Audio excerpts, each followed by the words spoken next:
Let us look at the implication of the ICC granting out an arrest warrant for Western leaders. For quite some time, it had been said and felt that ICC is for third world countries, especially Africa. As we speak now, ICC had sent out an arrest warrant for Putin, the Russian president. It has sent out an arrest warrant for Netanyahu, the Israelite prime minister, and it has sent out an arrest warrant for head of Hamas. What does that mean? It means that each and every country that is a signatory to the ICC has received a copy of the arrest warrant. Now, once that person named steps into your country, the local law enforcement agencies are supposed to arrest him and hand him over to ICC. So you will see that in the near future, the named people, especially the three, President Putin, Prime Minister Netanyahu, and the Hamas leader, before they go to any country, they have to send feelers. Either they have to investigate or inquire if they will go and come out without being arrested. Now, what happens when they come to your country and the law enforcement agencies don't arrest them? Any person can go to court with that country and seek for the court's order for that person to be arrested. Then the person would be arrested, and you imagine these people, especially the two. Netanyahu is a prime minister, head of government. Putin is a president, head of government and head of state. So there is, imagine them having their security, entering a certain country, and then they are arrested.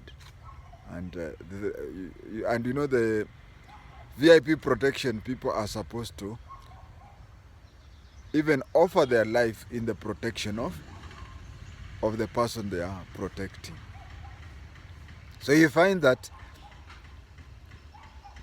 before they go to any country, they have to send feelers. Either they have to study that country and say, oh, if we go to that country, there will be no problem. Or they'll even make discreet inquiries to those countries. Can we come? So are we sure that if we come, you will not arrest us? Then if they are assured they'll not be arrested, then they come. So that is what happens. And this thing does not end with the time you end up as, you know, one time, although these people have stayed for long, Netanyahu became prime minister in 1994. And then there are some other two prime ministers who took over shortly, and then he came back. And I think those, Kina Sharon, they are dead. So we can say that he has been a prime minister since 1994. And Putin has been president since 1999. So we can say, apart from a short time when he made a musical chair. So you'll find that these are people who have stayed in their seats for long. And you cannot count. You cannot say that like other countries like ours, where we say the maximum he can stay is 10 years. So the maximum we can wait is 9 years. These are maybe people who will stay there forever. But even after leaving office, the warrant is still enforceable. As I finish off, I want to give you an example of one such leader. The president of Sudan had such a warrant on him. Then he came to Kenya. Bashir, yeah, the president was called Bashir. Bashir had such a warrant because he had participated in the Darfur killing. So there was such a thing.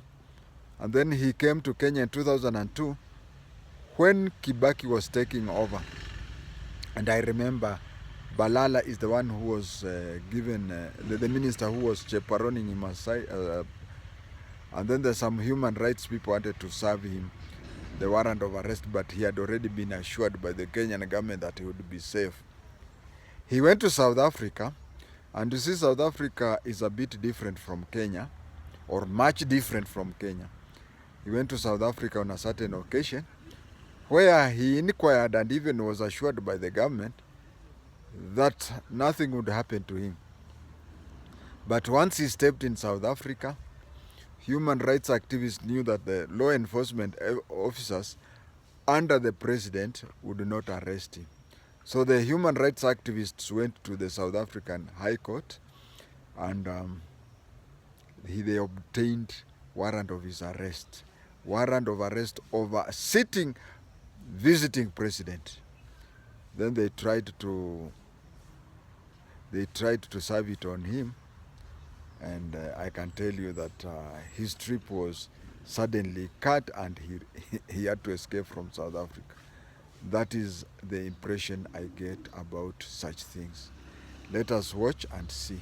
But the good thing here is that all the leaders, all the cases have always been of third world and especially Africa.